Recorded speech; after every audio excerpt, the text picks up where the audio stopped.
Ассаламу алейкум баршаңызға. Сіздерге ет қосылған ыстық фунчоза салатын қалай дайындау керектігін көрсетемін. Етті ұзынша етіп турап аламыз. Пиязды да ұзынша етіп тураймыз. Мен пияздың жарты бөлігін ғана қолданатын боламын.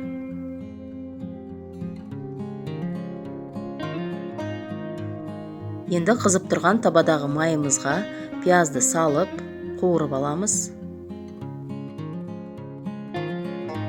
Етті салып, жақсылап қуырып пісіріп аламыз.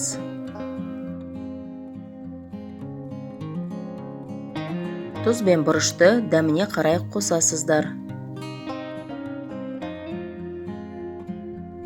Еттің үстінен сәбізді салып, жақсылап қуырып пісіреміз.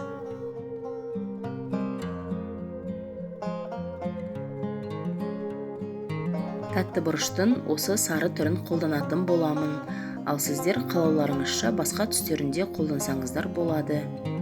Тәтті бұрышты осылай ұзынша етіп турап аламыз. Тәтті бұрыш салатымызға өте ерекше дәм береді. Сондықтан етіміздің үстіне салып, жақсылап тұрып қуырып пісіріп аламыз. Фунчозаны ыдыстың ішіне салып, үстінен ыстық қайнап тұрған суды құямыз.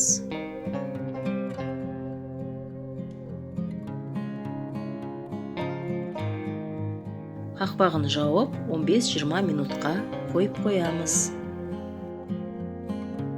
Фунчозамызды сүзіп алдық.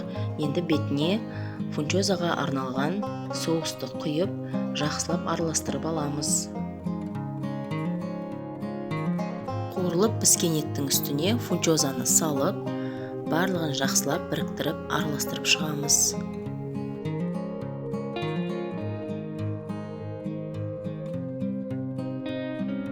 Ыстық фунчоза салатымыз дайын болды. Өте оңай әрі тойымды салаттардың бірі. Сондықтан сіздер де жасап көріңіздер. Бетіне кунжутты сеуіп шықтым.